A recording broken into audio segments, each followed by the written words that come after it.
బేల మండలంలోని కాప్సీబీ గ్రామంలో నానాజీ మహారాజు పుణ్యతిథి వేడుకల్లో శనివారం గ్రామస్తులు ఘనంగా జరుపుకున్నారు. దీంతో పాటుగా ప్రతి సంవత్సరం బాజీరావు మహారాజు పుణ్యతిథి వేడుకల్లో కూడా జరుపుకుంటారు. గ్రామస్తులు శ్రీ నానాజీ మహారాజు శిష్యులు కలిసి గ్రామంలో ప్రధాన వీధుల గుండా పల్లకి ఊరేగింపు చేపట్టారు.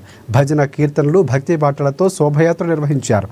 కాప్సీ గ్రామంలో గత కొన్ని సంవత్సరాల నుంచి నానాజీ మహారాజు పుణ్యతిథి వేడుకల్లో ఘనంగా జరుపుకుంటున్నామని భక్తులు అన్నారు. నానాజీ మహారాజ్ 129వ పుణ్యతిథి వేడుకల కోసం గ్రామం నుంచే కాకుండా చుట్టుపక్కల గ్రామాల నుంచి భక్తులు అధిక సంఖ్యలో పాల్గొన్నారని తెలిపారు. నానాజీ మహారాజ్ యొక్క ఆశీస్సులు కాప్సీ గ్రామం పైన ఎల్లప్పుడూ ఇలాగే ఉండాలని వేడుకున్నారు. అనంతరం మహా అన్నదాన కార్యక్రమాన్ని ఏర్పాటు చేశారు.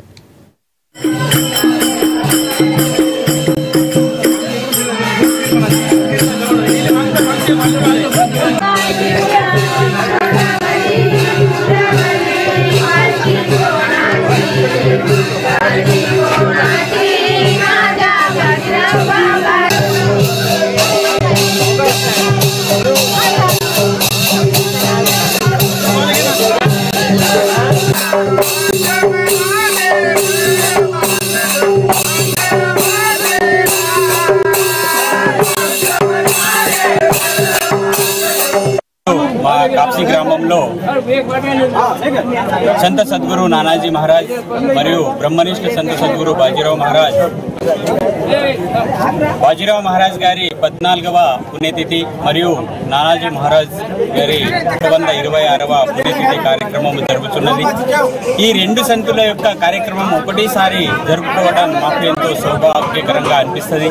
ఎందుకంటే హిందీలో ఒక వాక్యం ఉంది, గురు గోవింద ధోని ఆలే పునః ఆది దర్శావి.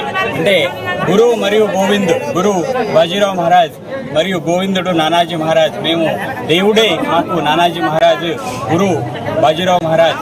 వారి యొక్క సాన్నిధ్యంతో, వారి యొక్క ఆశీర్వాదంతో మేము నానాజీ మహారాజ్ మరియు బాజీరావు మహారాజ్ ఇద్దరిని ఒకేసారి మేము పుణ్యతిథి జరుపుకుంటాం. ఏదన్నా కార్యక్రమంలో కూడా మేము ఇద్దరు సంతులను ఒకటేసారి పూజిస్తాము, ఒకటేసారి వారి మననలను కోరుకుంటాము, ఒకటేసారి వారి ఇద్దరి యొక్క బోధనలు సమానమే.